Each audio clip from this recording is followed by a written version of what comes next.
Welcome back. Well, today is Get Over It Day. Like, get over it. Everything's going to be okay. But sometimes that can be harder than it really seems. So joining us this morning, a good friend of the show, we love having her on, Dr. Melissa Estavillo. You're a licensed psychologist with Biltmore Counseling. And, you know, getting over things, it's kind of broad, right? Because there are little things that I think we could all get over. Yep. And there are big things that you really never do get over, right? Right.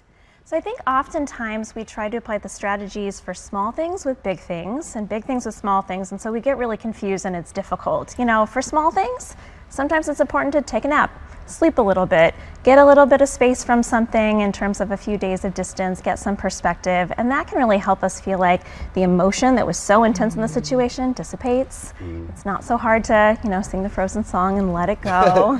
Counting to 10. My mom used to always say, go inside there and count to 10. Well, I don't want to. And then you get to 10, you're like, okay, I feel a little better. Yeah, no kidding. Exactly. I think you mentioned a really good thing is the first thing on your list is get perspective. Right. Because when you think, okay, this isn't a deal breaker, this isn't going to completely ruin something, but I need to kind of get a hold of myself here. Exactly. So I think in the heat of the moment, we can often feel these flashes of emotion and big things. And it's not that it's irrational, it's just not the whole picture. And so being able to get some perspective allows us to be able to see the entire vantage point in a different kind of way.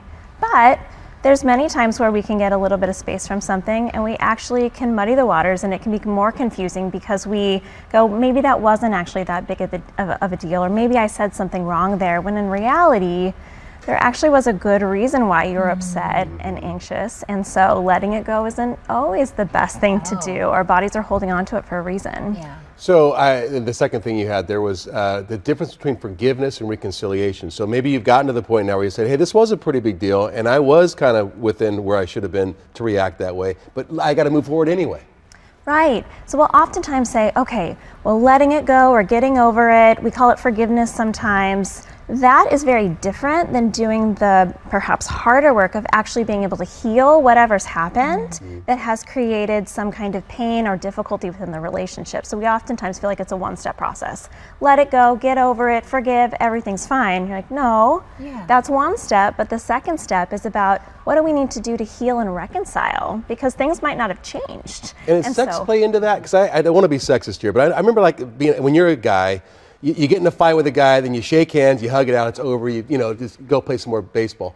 But with women, is it different females. with women? Yeah, I don't know. I mean, my personal experience, I think it is, because we just, I don't know. I mean, maybe I'm just talking about myself personally speaking, but just so much more of an emotional being, like, you know. Yes. I think there are definitely differences in the way it's expressed, but I find it so interesting how I see actually a lot of guys and they're like, I thought I wasn't supposed to feel like this. I thought I was just supposed to let this go, that I was supposed to have this kind of aggression with someone, that it's over. And a lot of times they're actually caught off guard.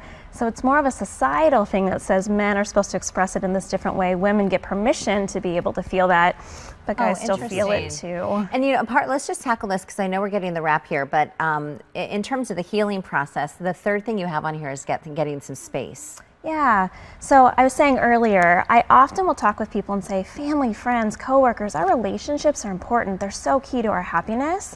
And sometimes we can be very black and white. And so we're either very close and have no boundaries, or we're very distant and we totally cut people off. And so oftentimes I say, be as close as you can possibly be to your family without being hurt by them.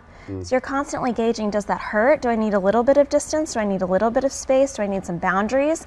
Or are these unnecessary and can I come a little bit closer? So having that fluidity is important versus I'm all in, getting hurt, or I'm really far out and I've totally cut people off. That's good perspective. Thanks for being in, Melissa. It's always great talking with you. Thank you, Melissa. Thank you. Yeah, how do people get a hold of you or your practice? BiltmoreCounseling.com is the best way. Great. Thank you so much. Thank you. Great having you in.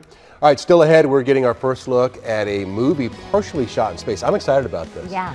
We love space here at Fox 10. We know a lot of you at home do as well.